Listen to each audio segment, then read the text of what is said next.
This panel is called, gotta look, From War to No More to the Forever War, Activism and Peace and Social Justice After Vietnam. What I would call it myself maybe is activism, past, present, and future. You have past activists, you have present activists, all of us are, and you have the future of activism sitting here also. So I would, based on that, we're in a state of forever war. I told some folks last night, this country has got a 243-year history. 226 years of that have been in war. We've been at war for 226 years. 17 years of peace in this country in that time. For myself, as I told people last night too, I have 9 generations going back to the Pequot Wars in the 1600s of grandfathers who were involved in wars. I can tell you their first names, I can tell you what wars they were in. To myself, I am a veteran of the American War in Vietnam, but we've been in war a long time, and somehow or the other, to be rude, crude, and socially unacceptable, this shit's got to stop somehow. And it's going to depend on activism. Activism on our part, activism on the part of the people who are coming up in the world. Hopefully they won't be so caught up in consumer society that they won't see the writing on the wall. But we've got to make some changes somehow. So I'd like to introduce our speakers for this panel. I've got to say I'm very honored to be chairing this panel or be the moderator.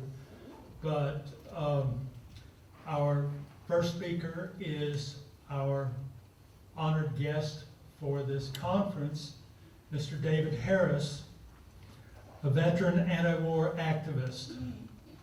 Now journalist and author, Harris has published 11 books, including Dreams Die Hard, 3 Men's Journey Through the 60s and Our War, What We Did in Vietnam and What It Did to Us. That's on my reading list, by the way. I haven't read it. I said a couple of years ago, I'll read that, but I haven't. But he began his career as a civil rights activist, helping the Student Nonviolent Coordinating Committee organize black voters in Mississippi during Freedom Summer in '64. Soon after, he marched against U.S. involvement in the Vietnam War, or American War in Vietnam, as I told people to say, and was elected president of the Stanford University student body, founded the anti-draft organization, not in time for me though, and the resistance. Refusing induction, Harris was sentenced and served nearly 2 years in prison, during which time his son Gabriel was born. Okay, our second speaker, Lawrence Gerstein, is my supervisor at the Center for Peace and Conflict Studies, which I'm representing at this conference, by the way. But he's a Ball State University George and Francis Ball Distinguished Professor of Psychology, Counseling, and Director of the Center for Peace and Conflict Studies. He is also co-editor of the Journal for Social Action in Counseling and Psychology. He's received $2 million in external funding through U.S. State Department grants and U.S. Institute of Peace grants to perform peace-related work in different parts of the world. Our third speaker is Mark Massey. He and I have demonstrated together at the School of the Americas Watch in Fort Benning, Georgia. He called it research for journalism, but he was there. I saw him. I got a picture of him somewhere. But he's the author of 3 books of narrative nonfiction: Vietnam Warrior Voices, Trauma Journalism on Deadline and Harm's Way, and Inspired to Serve, Today's Faith Activists. His third novel, Honor House, will be published later this fall. In 2012, Mark won the National Excellence in Journalism Award from the American Psychoanalytic Association for his book, Trauma Journalism. He retired from Ball State University in December of 2018 as Professor Emeritus after 22 years in the Department of Journalism. He was founding director of the Journalism Writing Center and former Graduate Studies Director. Mark has degrees from the University of Oregon and Miami University. Today he will speak on the impact of the American War and Vietnam protest movement on social justice activism. And our last speaker, who I hope is the voice of future activism, is Eliza Roark, a senior graphic design major at Ball State. She is president of the Green Action Team and co-chair of the Progressive Student Alliance. Eliza is an artist and an activist. So with that, I would like to get people's comments in order. We'll reserve our questions for after their comments. We'll let all of them go, and then you may direct questions at any of them individually or as a group. We do have to be out of this room at exactly 2:45, so we've got an hour and 5 minutes left right now. So I'll try and keep them on time and give you all plenty of time for questions. So first off, we have David. Well, you may understand I'm kind of talked out. You know, the subject of endless war bespeaks, I think, among other things, our inability to establish a permanent constituency for the notion of peace. That we are subject to being all called up in emergencies, as it were, and our inability to make it part of the political priorities is obvious in the history that we've been living through, and that in neither political party, and ironically, the closest thing to an advocate for ending this endless war is Donald Trump, for Christ's sake. So I think the question we have to answer is, how do we build a presence? You know, if you look at from the end of the Vietnam War, there was about 10 years where we had the leftovers, and we were able to successfully keep the Reagan administration out of a war in Central America, or a direct use of American troops in Central America, by virtue of the strength of the remaining memory about what had happened in Vietnam. But by the time we get to the first George Bush's dispatch of American troops to the Middle East, that had all worn off. We'd been dismissed as Vietnam syndrome, and there was no constituency to even for to rein in a Democratic president. I mean, as much as I miss Barack Obama, he opened up whole new territories to the endless war, and the preemptive use of American force. And you know, I think we have to make our empire an issue, that we have troops spread out all over the world.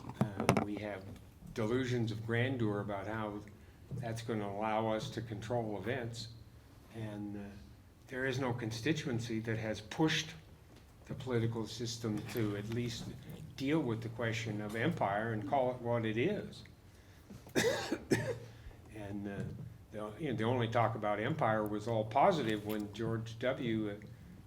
Decided to invade Iraq. You know, so this was the new American empire was going to liberate all these areas, and we certainly have found that that's not the case.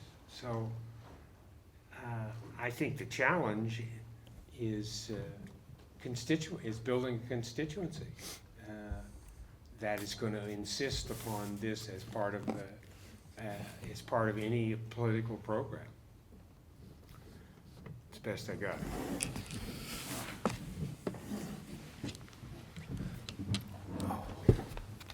Good afternoon, everyone. I came with one speech, but as a result of sitting here this morning, I have a completely different topic on my mind. So you'll have to bear with me as I go through the tangents of my thinking. I'm happy to see one ally out there in my Yankee hat. He's mine. I brought him. Oh, that's good. Oh, he's yours too. Okay. Yeah, good. yeah, we're both New Yorkers. Good, good. Now, if I can ever figure out how to enjoy Boston Red Sox, then I think I will get to the internal peace that would help me to get through the rest of my life.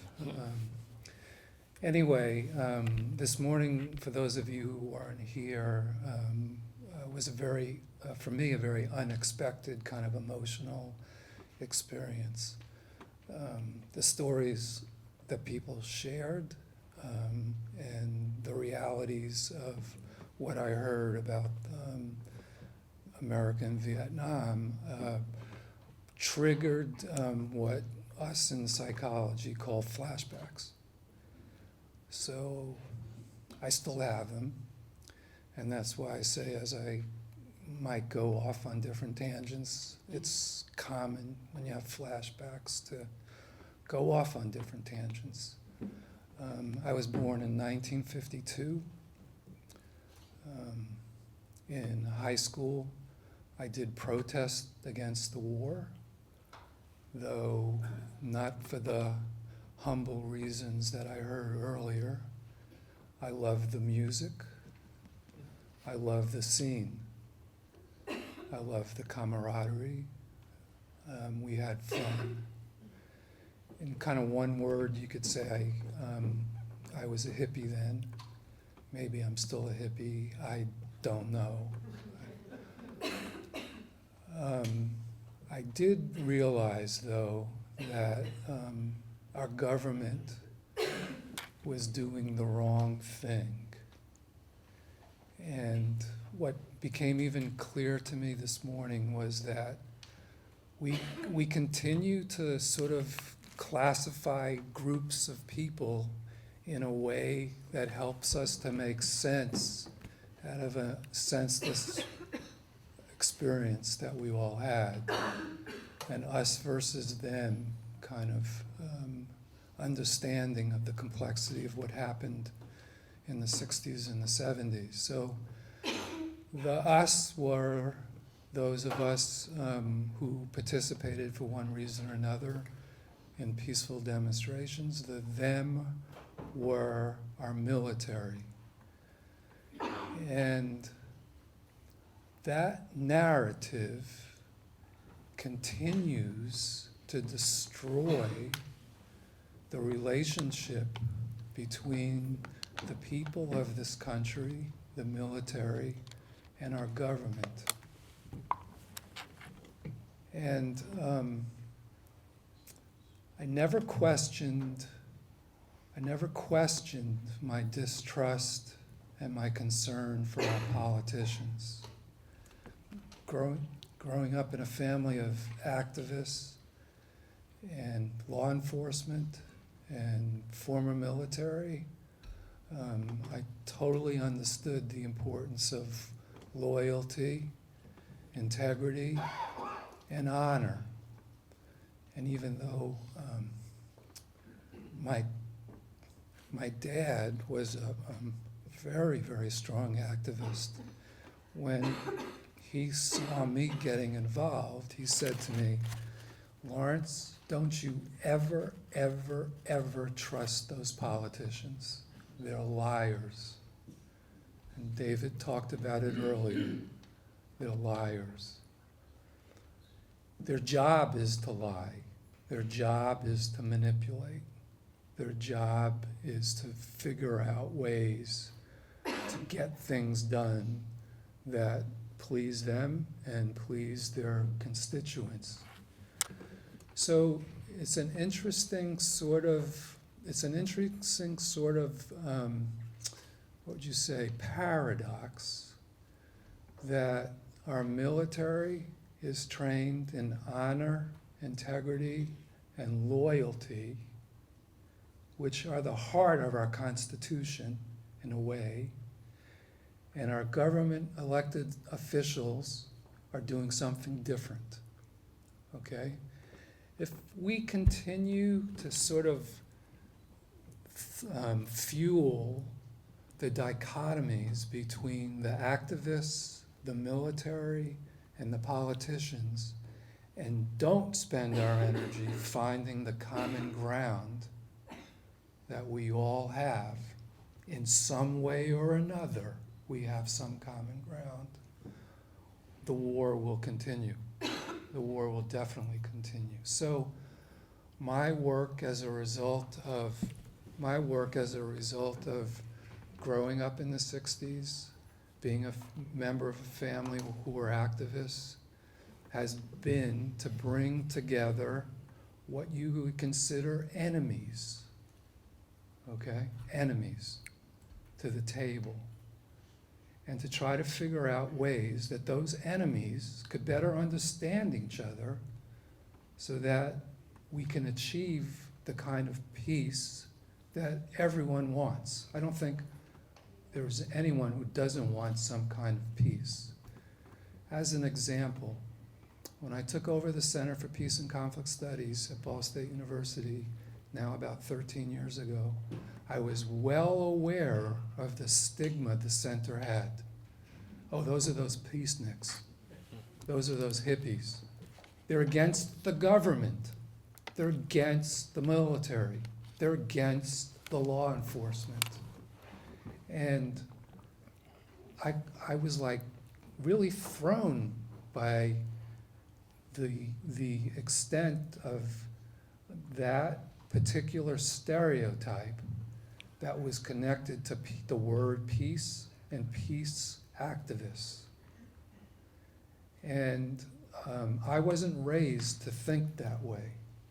And I thought, if our center is going to be successful, then we need to build bridges with the vets, with the military, with the law enforcement, and develop those alliances where we can work together so that we could trust each other, understand each other, and hear from each other what we all want.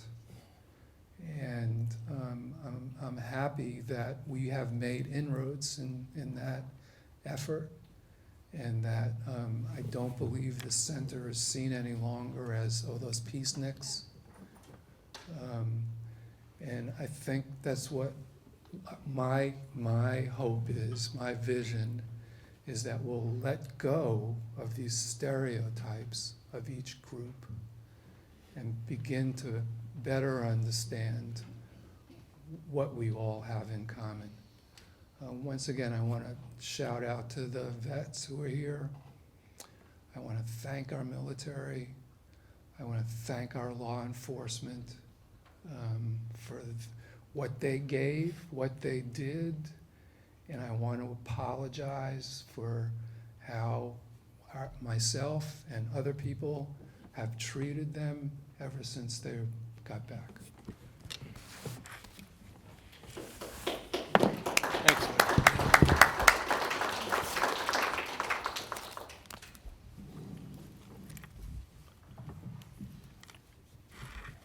Like Larry, I'm also a child of 1952, and also from the East Coast, where I used to be called Mark Massey. There's actually an accent over the name. It's actually Massey. So I can answer to both Massey or Massey. So, and it's been several years, but I met Larry at the center, where I used to do some committee work. I'm a journalist and a storyteller. And despite Jerry's kind words, I don't consider myself an activist or a historian. As a nonfiction author, I specialize in profiles of people engaged in social and psychological issues. In 2004, my book, Inspired to Serve Today's Faith Activists, was published by Indiana University Press and it included stories on 12 individuals and couples working across the U.S. to improve lives and secure social justice. Two of those people I profiled are emblematic of those of you here and the thousands who were involved in the anti-Vietnam War protest movement. Mary and Malcolm in Eugene, Oregon, and Roy Burgeois in Columbus, Georgia. And I should mention both of them are still active. They are both in their 80s. A brief intro before I give their profiles. Mary and Malcolm is a legendary community organizer in Oregon who has been involved in human rights, labor movement advocacy, migrant and farm worker causes, and anti-hate crime issues. Roy Burgeois is a Vietnam War veteran, and I appreciated what Larry said because I've known many Vietnam War vets, and many of whom were not treated the right way when they came home. Burgeois, a Vietnam War veteran, a Purple Heart recipient, and an anti-militarism activist. And as Jerry mentioned, that's where I met Jerry Waite, was at the School of the Americas Watch protest, which happens annually in Columbus, Georgia, on the outskirts of Fort Benning. And that entire movement was started by Roy Burgeois more than 20 years ago. Roy's journey to the priesthood and social activism began under very secular circumstances. He was born in 1938 in the Bayou country of southern Louisiana. He was raised Catholic, but his aspirations weren't church-directed. He planned on getting married, raising a family, and getting rich in the oil business. In 1962, he graduated with a degree in geology, but his ambitions were put on hold by the Vietnam War. Like many Americans with conservative, patriotic roots, Burgeois believed it was his duty to enter the military and fight the spread of communism. He was a Navy officer for 4 years, which he called his ticket out of Louisiana. He volunteered for shore duty in Vietnam, receiving special survival training, but that didn't prepare him for, quote, the kind of violence and the kind of poverty he would experience in Vietnam. He was wounded by shrapnel when his officers' barracks in Saigon was bombed. 14 men died, and for that he received the Purple Heart, his injuries. While recuperating from his wounds, he began to re-examine his beliefs, his values, and his faith.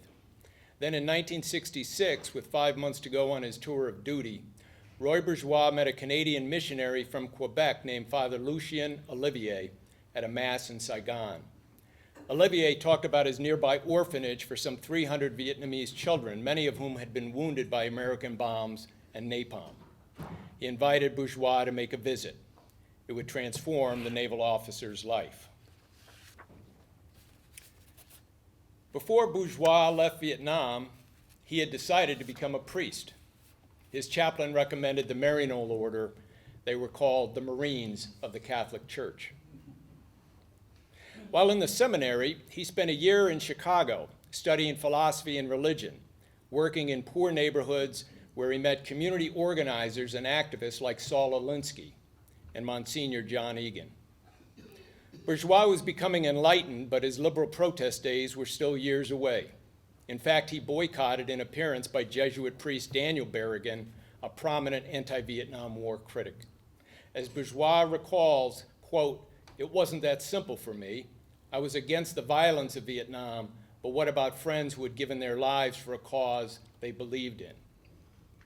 In 1969, he joined in his first anti-war protest. He traveled to Washington and marched with other Vietnam War veterans outside the White House. Later, he returned his Purple Heart along with other vets who were trying to awaken the American conscience with their words and symbolic gestures. In 1972, Roy Burgeois was ordained a Catholic priest. He was sent to Bolivia. And as had occurred in Vietnam, he would be transformed by his experiences. Working for 5 years with the poor and the suffering of Latin America. Upon his return to the United States, Father Burgeois became involved in several activist causes, including the nuclear arms race, the international peace movement, and anti-poverty programs. And as I mentioned earlier, in 1990, he founded the School of the Americas Watch advocating for the closure of a CIA-run facility on the grounds of Fort Benning, Georgia, where soldiers and military police of oppressive Latin American regimes continue to be trained. Over the last 30 years, hundreds of thousands of people of conscience, notably here Jerry Waite, have come to Columbus, Georgia to protest U.S. involvement in international acts of aggression and repression.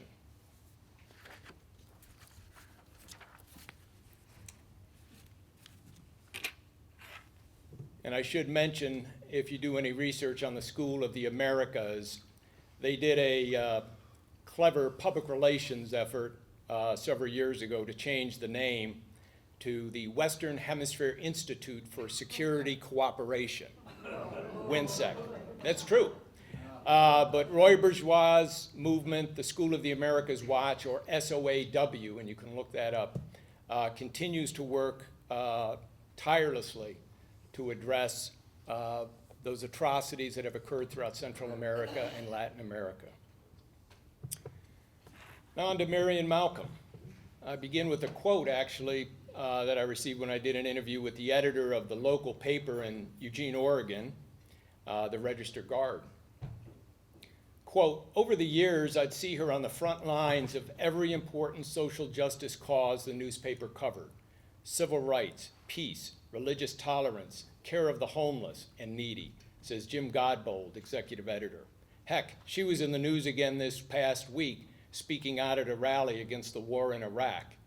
That's the Mary and Malcolm I know in a nutshell: passionate, unafraid, articulate, and always willing to speak out for what she believes in, even if the message is unpopular, perhaps especially if the message is unpopular. She is a great gift to this community, part of its heart and soul. When Bergen County, New Jersey native Malcolm attended Cornell in Ithaca, New York, the silent 1950s were given way to the 1960s. She was pursuing a literature degree with plans to become a teacher. In the early college years, she was not a politically involved student. She attended some campus rallies and marched in sympathy with civil rights sit-ins underway in the segregated South, but as she said, she hadn't put herself on the line. In an oft-repeated anecdote, Malcolm tells of lying days in a campus infirmary bed during finals week, June 1961. At that same time, some of her friends were among the first Northerners to join the Freedom Riders in battling racial segregation down south. These fellow Cornell students had attempted to integrate the Greyhound bus waiting rooms in Jackson, Mississippi. They ended up serving time in the Parchment State Penitentiary. They were arrested and jailed while Malcolm confronted herself in that infirmary bed. Quote, "My friends were in jail for values with which I was raised and claimed to hold. If I did not live out my values, then they were empty words," she recalls, describing the realization that was to change her life. She made a vow to act on her beliefs and her values. She protested for civil rights in Maryland and went to Washington, D.C. to demonstrate for nuclear disarmament. In 1966, Malcolm and her husband moved to Eugene, Oregon. As you can tell, I've had to jump ahead quite a bit because I'm trying to keep within the 10-minute limit. And at the risk of sounding like a shameless or shameless shrill or shill, if you want to read these stories in depth, I do have some copies of my book for sale in the back at a discounted price. So. In 1966, Malcolm and her husband moved to Eugene, Oregon. It didn't take long for her to connect with the anti-war community. Within a week of arriving, Malcolm was at the University of Oregon demonstrating against a speech by then U.S. Vice President Hubert Humphrey. For much of the decade between 65 and 75, Malcolm was actively engaged in the anti-war movement. She organized vigils and marches, gave speeches, wrote articles, lobbied with elected officials, participated in poetry readings, staged die-ins, and benefit events. Her colleagues considered her a gifted, eloquent, and convincing speaker who could motivate people to join the cause. But she was also praised for building relationships and using reason and reasonableness rather than rhetoric and rancor. And we heard David address that in his remarks earlier today. As Malcolm says, you can't organize from a place of contempt.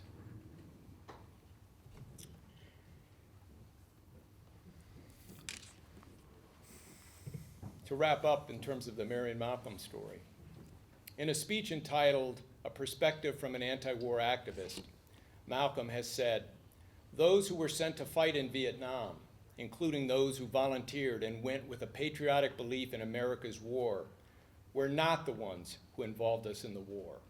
They were not the ones making the decisions or telling the lies that kept it going. And most of us in the peace movement knew that all along." She speaks of the crucial role Vietnam War veterans have played in the protest movement, how they marched in Washington, and how many of them returned their medals of distinction to the government as symbols of their opposition to the continuing war, people like Roy Burgeois. Malcolm remains a student of the anti-war movement and its impact on her life as an activist. She considers herself fortunate to have been a child of the 1950s. From an activist perspective, she says that unlike many of those who came of age in the 60s, she didn't bank on revolutionary change to transform society. Quote, "I never thought change was going to be easy," she says, "so I didn't get discouraged. I knew it was going to be a long haul."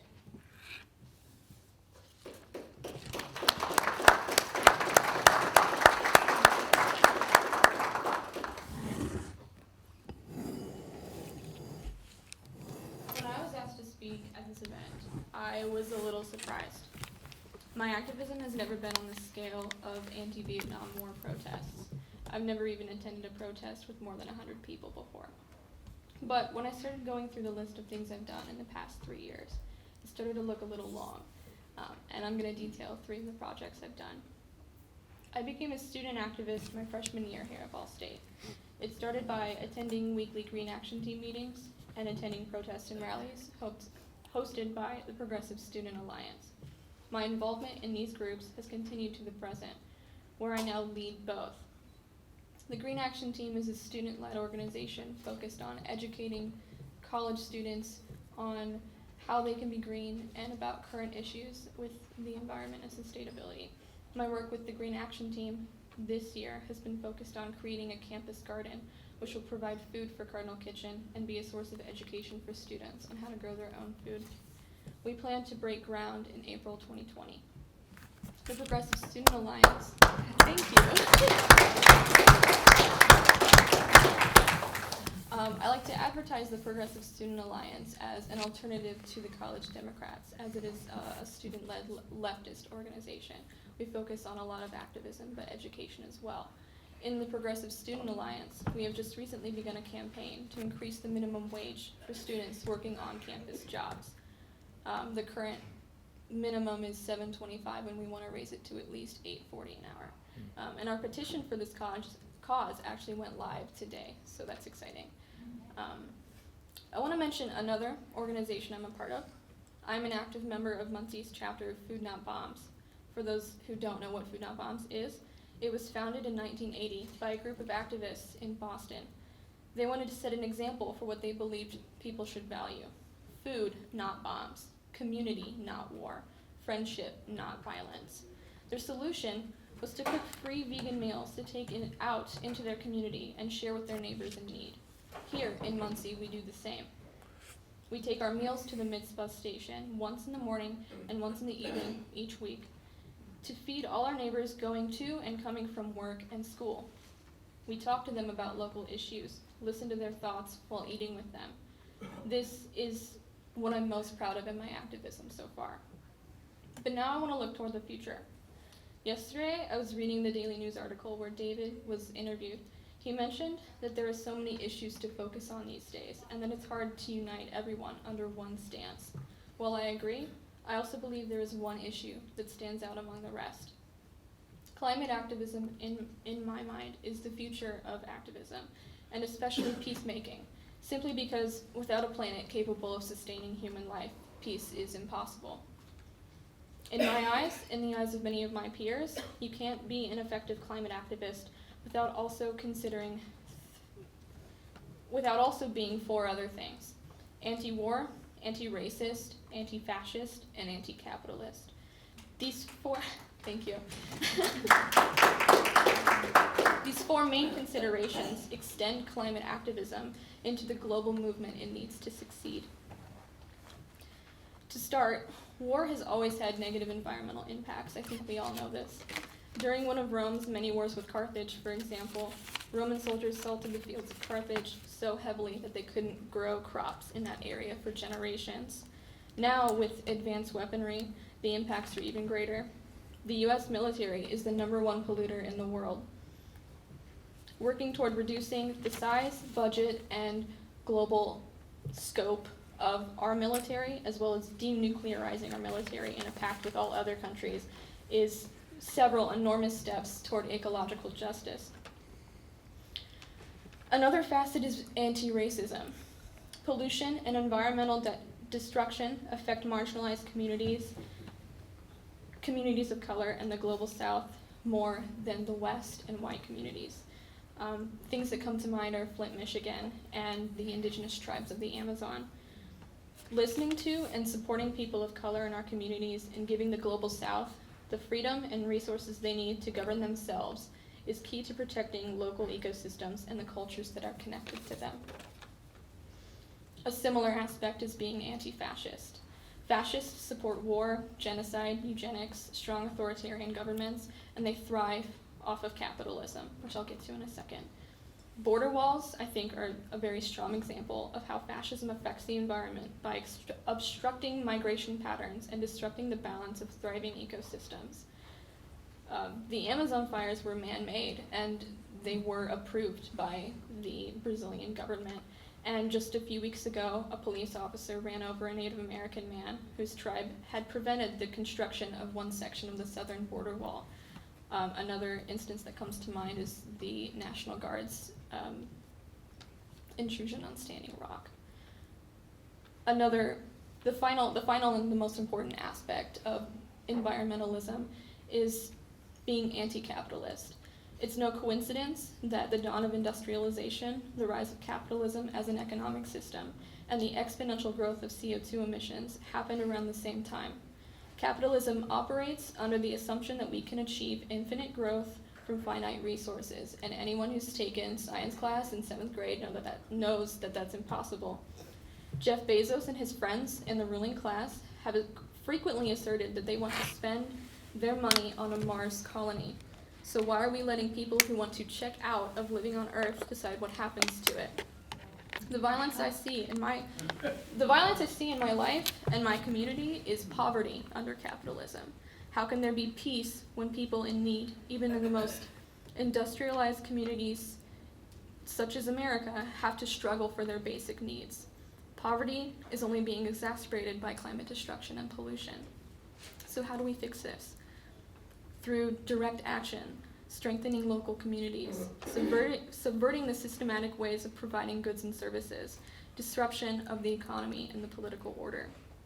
Just a few weeks ago, high school students in West Lafayette formed a climate march, demanded action from their city, and they were heard. The city council voted unanimously to start cutting carbon emissions. Independent groups focused on building sustainable societies, peace, and justice can work through collective action across the globe to make change. We've seen this with the recent climate strikes, and I'm sure we'll continue to see this in the coming years. Climate strikes are particularly where I want to head with my activism after I graduate. These acts are a continuation of the activism of previous generations. I'm personally inspired to action by people like Angela Davis, Cesar Chavez, and Eugene B. Debs, as well as my friends and comrades working beside me right now. Connecting the young and the old is important now more than ever. Share stories and tactics, laugh together, cry together, eat together, but most importantly, organize together. We all care about the same things, and working together is the key to effective change. Thank you.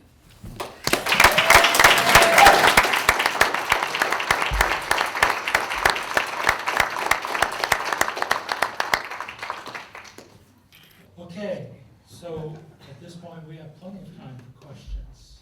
If you'd like to ask a question, please come up and get on the microphone so we can get you in the tape version.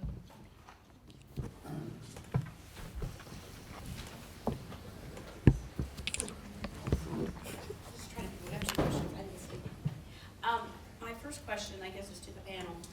Christopher Wray, head of the FBI, went in front of Congress 2 weeks ago and said that if anyone, they are now arresting and will continue to do so, anyone who has print media or they go online in any way, uses any words that could trigger a mass shooting. I haven't seen anybody in the educational system try to push in law at all, push back on the violation of our civil rights. And he said that they've already been arresting people for this.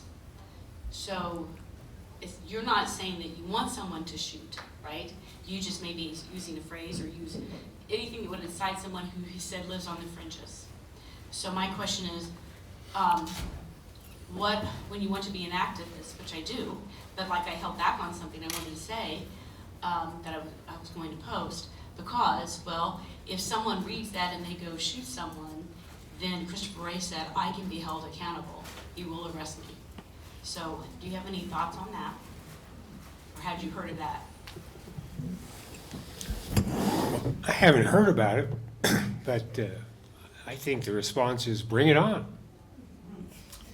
I mean, Well, that's if you- that's losing a career. If you're arrested from on a federal charge, and I know about life on federal charges. Well, okay. Speaking to Well, how do you balance that? Why don't we have a meeting of the mind? Why don't we start reaching? I mean, that held me back. It will hold me Well, back. that's why they do it. I mean, it's to hold you back. Part of taking risks is assuming that.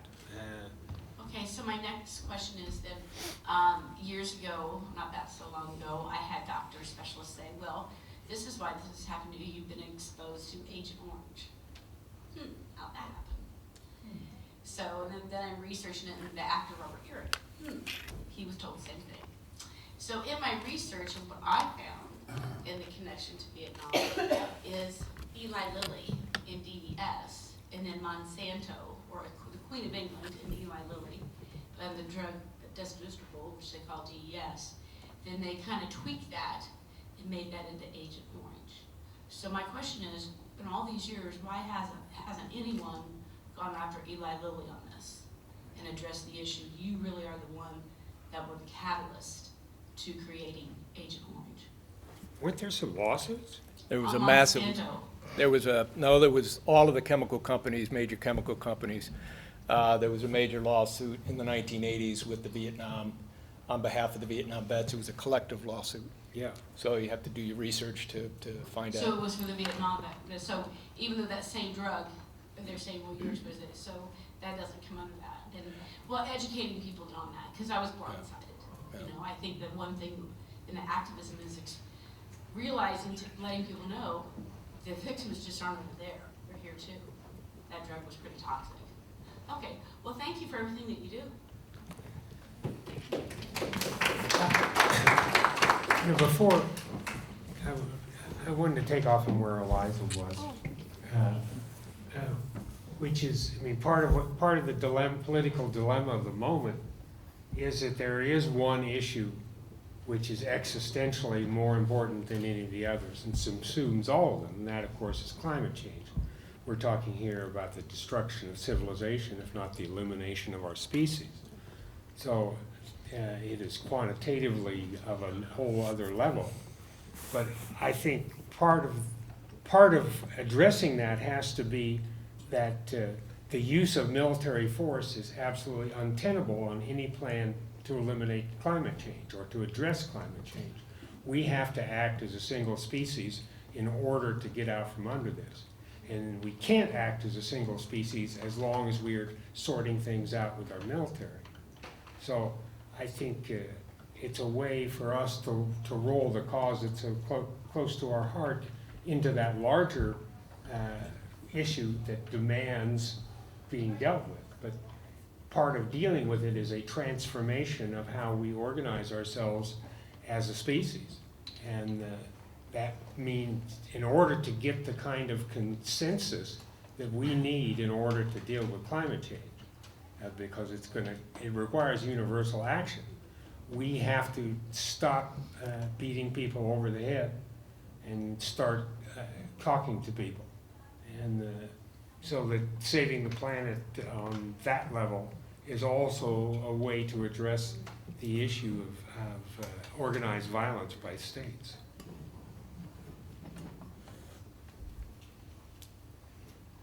Yes, my name is John Mann. I was an infantry officer and served in Vietnam and Cambodia with the Big Red One and the 1st Air Cavalry Divisions. I joined the Army as a result of one of my best friends getting killed in Vietnam.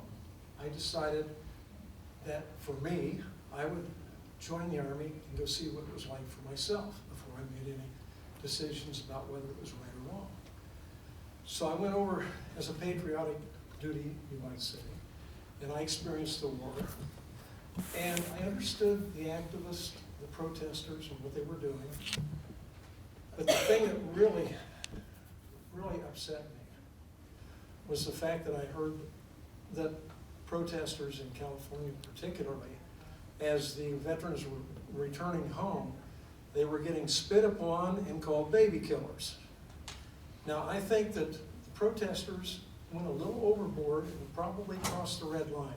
I can honestly tell you right now that if there had been 50 protesters there spitting on me in California, I would have gone after every one of them.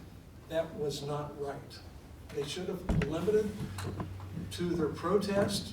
They should have been protesting and throwing rocks and trying to harm the people that they were talking to. They should not have come against the military like that. We didn't cause the war. We didn't start the war. We thought we were doing the right thing. And I do have a lot of respect for the veterans that came back that had fought the war and became activists. I understand that. I would ask you, Mr. Harris, do you think they went overboard when they started assaulting the soldiers who were coming back, or was that right? Oh, certainly anything like that would not be right, but I would want to, my bullshit meter goes up. Look, I organized in California throughout the war. I knew most everything that was going on, and we weren't spitting on any soldiers. We were out trying to get them to join us. We leafleted embarkation points, we leafleted draft centers, we leafleted returning veterans wherever we could possibly do it. We ran an underground railroad for men who were refusing their orders and wanted to escape to Canada. We provided legal support for soldiers who were refusing. Our goal was to get soldiers to join the movement. And when in 1971, when the Vietnam Veterans Against the War finally broke out and returned their medals, and was a great, for our point of view, was a great victory. And I've heard there's a legend that there were people spitting on soldiers, and I have yet to see any proof that anything like that happened. If you go through the public record, there's nowhere even a little newspaper article saying something like this happened. This is apocryphal stuff, but you're absolutely right. I mean, I think anybody who engages in that kind of behavior was way out of line, and certainly was not part of any movement that I wanted to be a part of. We didn't spit on anybody, and certainly not on soldiers, and we didn't blame soldiers. And I spent the last 3 years of the war organizing with Vietnam veterans. You know, I'm probably the only draft resistor who's ever served on the board of a veterans organization. Swords into Plowshares out in San Francisco. There was one of the first storefront vet organizations. So I don't blame you for being pissed off at hearing about that. I'm pissed off hearing about it, but I don't know that it's real. And I'd like to see. I believe it's real. I saw pictures of some of that on the signs, but what I want to say. Pictures of what? This was years ago. People holding signs, baby killers, that type of thing. And if you didn't know about it, that's very possible. I'm sure there were friends. Well, somebody holding up a sign says baby killers is maybe in bad taste and certainly not good politics, but that's different than spitting on people. And I really resent the fact that my brothers and I came back and we were shunned. People didn't want to talk to us. They looked down on us. We did not get any respect or anything. Some units told their soldiers that they were to get in their civilian clothes as quick as they could, as soon as they got to California, so they could avoid a lot of that stuff. You know, it wasn't right that we were treated that way. Well- And I don't really care at this point in my life, 50 years later, but I was proud of my service then, and I'm still proud of my service now. Which is fine by me. I don't have a problem with it, but I don't know why. I don't think it's fair to lay off on the anti-war movement the public reaction to soldiers returning home. That wasn't what we did as an organized. It may not have been your organization, but people were joining in and doing their own thing, I believe. Well, I'm sure that's what happens out there. It's But, like today. but if, you know, the poor reception that is not to be blamed on the anti-war movement. The poor reception can be blamed on the public and them taking out whatever they had on the wrong people. But Well, maybe I think could- you're holding to account the people who aren't accountable. Well, and some of that's possible, sure, but I'm just saying, you know, it went out of bounds. I think the organizations that were protesting the war should have spent their time in Washington DC like they did in November '69 when they had 500,000 people there. That was good. That's the way they should do it. But as far as making the military feel like they were part of the problem, we weren't part of the problem. Well, our rule was always hate the war, not the warrior. And That was That's, you know, and we followed it. And every organization that I know that I ever worked with followed that. We weren't after, I mean, we were after veterans because we wanted them to join us. But the notion that we were going to attack and treat them as scapegoats was simply what did not happen in the anti-war movement. It may have happened by some weird individual out there, but I don't think you can hold the anti-war movement accountable for something that is an urban legend at best. some of that was an urban legend, and that's documented. When I came back through San Francisco Public Airport, I did it with a 1-year-old baby. And there was a protest group there, but all the girls came over and wanted to hold the baby. It's, You were the lucky one that brought a baby. what's that? You were a lucky one that brought the baby.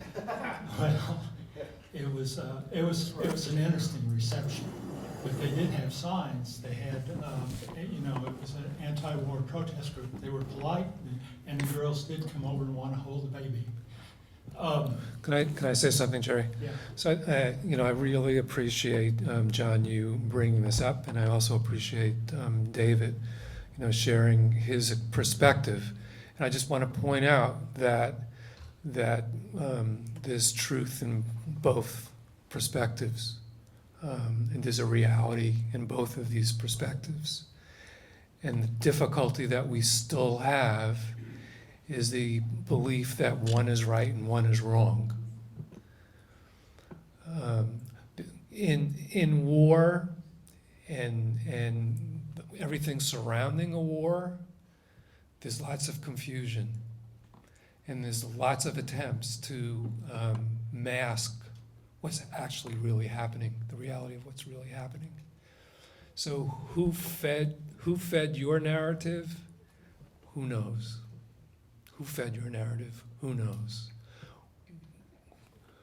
From David's perspective, in his circles, you know, he's very clear about respecting the vets and putting the blame on the government, as I was saying earlier, putting the blame there.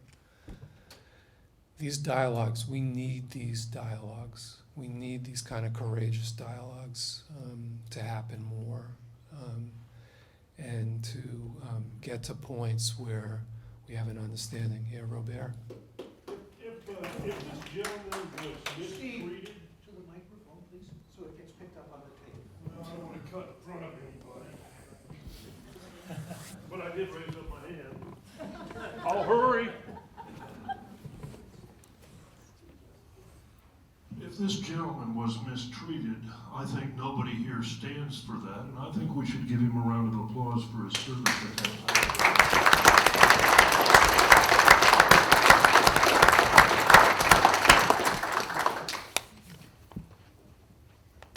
John McAuliffe again. We're in probably one of discussions of not the war, but the reshaping of the war. The first time, I mean, there's a major research study that's been done by a Vietnam veteran, whose name I am now blanking on, that's available in the literature, that tracked down all of these stories. The one instance that we're aware of when the baby reference was made is there was a poster that was made when the Life magazine pictures of My Lai were published. And that poster of the bodies of the babies and the older people and the women in the ditch had with it the overlay of "and babies," which was an accurately descriptive point. The first time that the issue shows up is in the Rambo movie. The Rambo movie was part of a deliberate effort to reconstruct what the war was. And it's an effort that's gone on in academic circles, in military circles, and in popular culture that essentially is trying to re-legitimize the war and delegitimize the anti-war movement. It's the issue. My brother is a veteran. I've worked with veterans, as David has, for years. It's complicated. I mean, people have responsibility for what they did.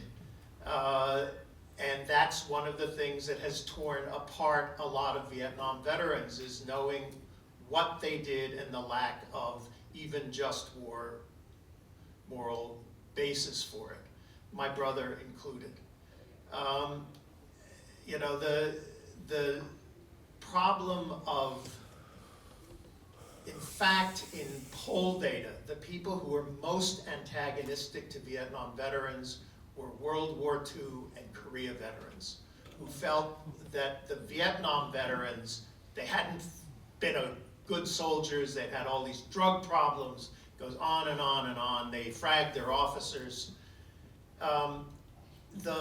In some ways, the least receptive audience were remember, it was that group that trashed and beat up anti-war demonstrators. They were actually, in fact, no better to Vietnam veterans. I mean, my brother and others have essentially, the Vietnam generation has now taken over VFW posts and American Legion posts, but it was not an easy process of change. That's where they felt, in some ways, the greatest negative expressions. I want to quickly touch on two other things, because I think this problem, again, the problem of veterans is a complicated one, because people, in the midst of the war, the warriors, you know, we sort of got into this post-Vietnam thing of blame the war makers, not the warriors, but ultimately the warriors themselves are part of what goes on and make choices. David made a choice. People within the military that resisted the war made a choice. The culture now only recognizes one set of players. If you watch the Burns-Novick series, it created this whole contradiction between the anti-war movement and veterans, which was totally unmerited, but had a political goal again. Even Elizabeth Warren, who of all of the candidates, is the one I am most inclined to. And somebody asked, well, what happened to Occupy Wall Street? What happened to Occupy Wall Street is it basically redefined the politics of mass discussion of the Democratic Party.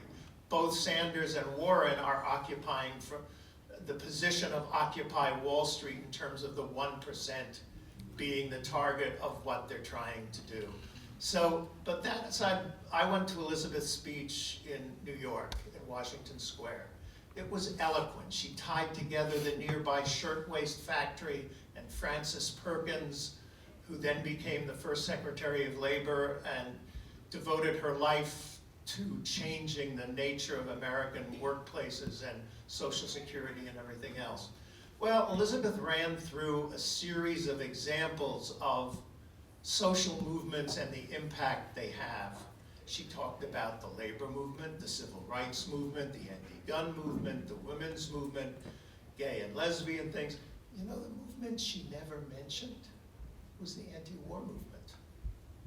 This event that we're talking about here, this massive, the one anti-social peace movement in American history that actually ended a war, disappears even from her litany. Why? Is that because one of her advisors is saying that's controversial? Is it because she was in Oklahoma and Texas at that point and it didn't affect her? I don't know, and it's a puzzle, but I think it's a false trail to go down the veterans thing, because in fact, there was not an anti-war movement, antipathy to veterans, but the complication of how people engaged in US society was inherent in the nature of the war. You couldn't easily separate. Read Bill Earhart's memoir of his time at Swarthmore. Here, this kid out of Bucks County goes into the Marines. He's written extraordinary poetry. He wrote a memoir of what it was like being a student at Swarthmore, a Quaker school, in which A, he was older than most of the students, and B, he had an experience that was just totally different from theirs. It was not easy. It was not easy for my brother. It was not easy for millions of people, but it also was not easy for people who went to Canada or made the decision to go to Canada. It was not easy for people who went to prison.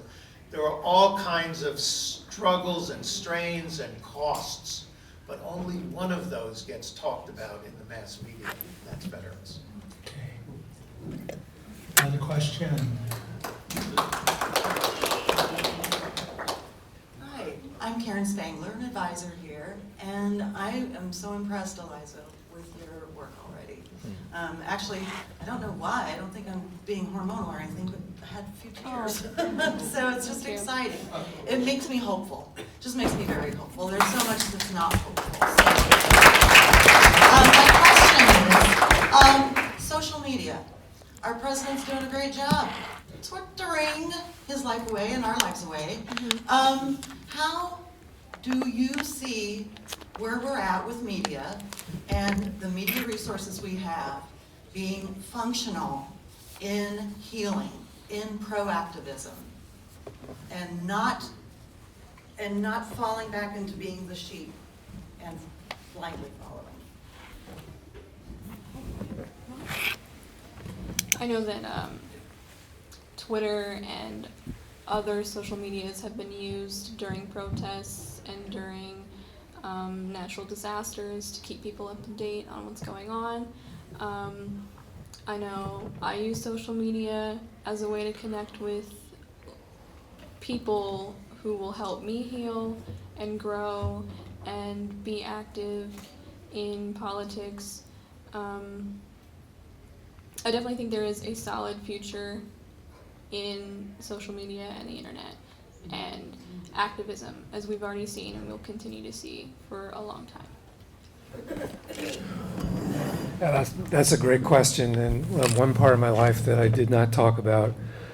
I was involved in an international movement to free Tibet, starting in 1993. I was a leader of that movement. Of course, the adversary was China, and the internet just came on board, and we were able to access it, both email and web, and that's what mobilized us everywhere. It also connected us with our Uyghur supporters and the Uyghurs who were fighting for their freedom, the Mongolians that had lost their, Inner Mongolia that had lost their land to the People's Republic of China, and other groups that supported Tibet becoming an independent country again. So I think there's a history there, and I know from my time doing it that as time went on, the way that the message got out and actions, direct action, were implemented was through social media and through the internet.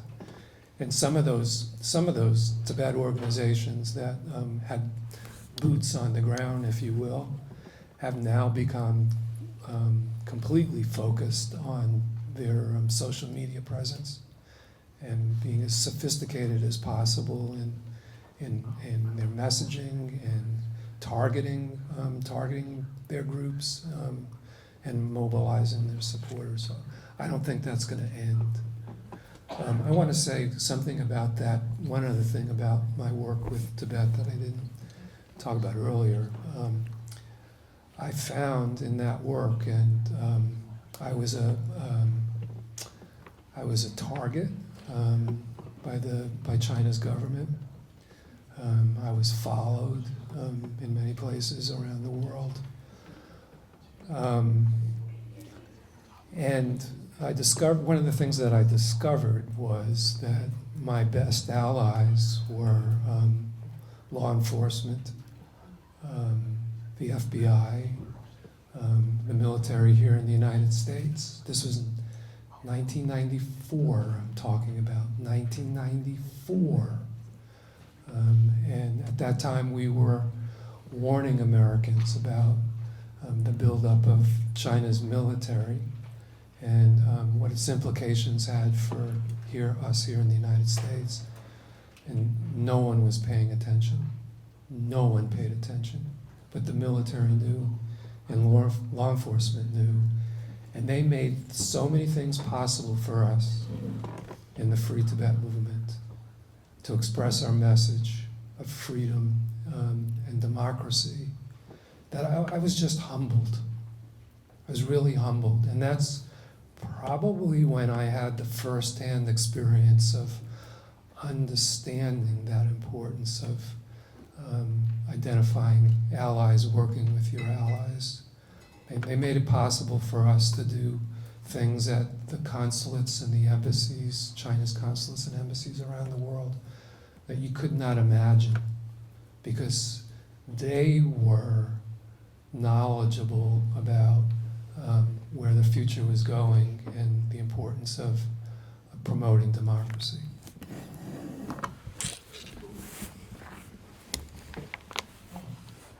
Okay, we've got time, just time for one quick question.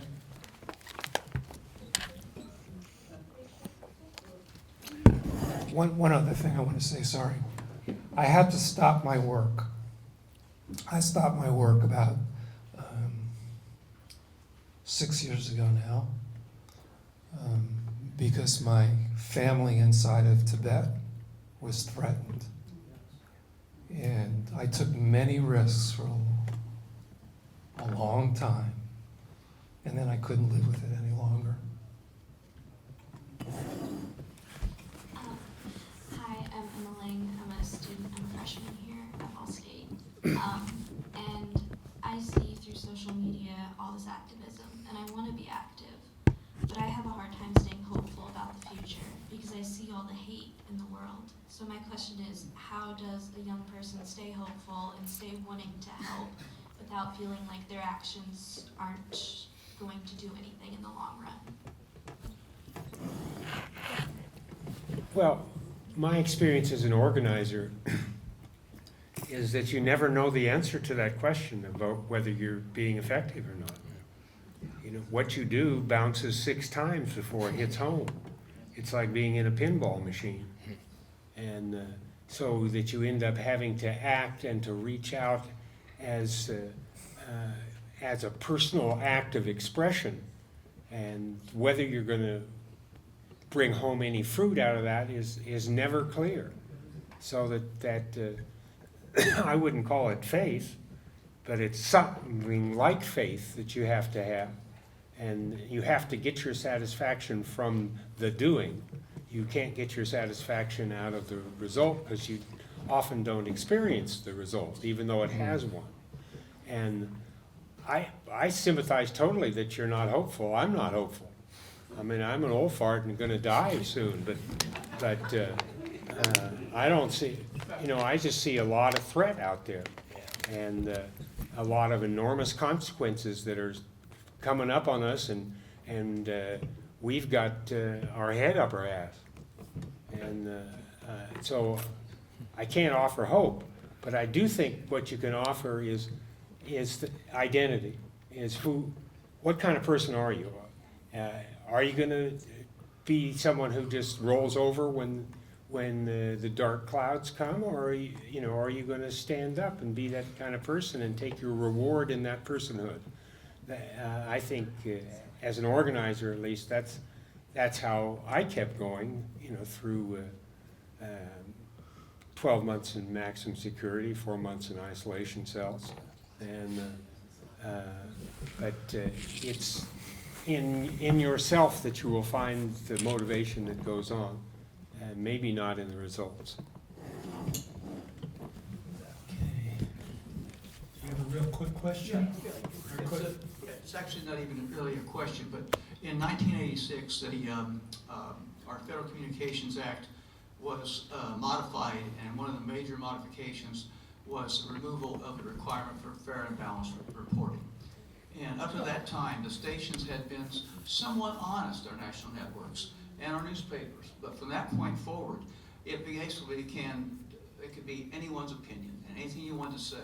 And that's been one of the biggest causes of polarization in America. And if you want to push for something, you need to push for the reinstatement of requirement for fair and balanced reporting.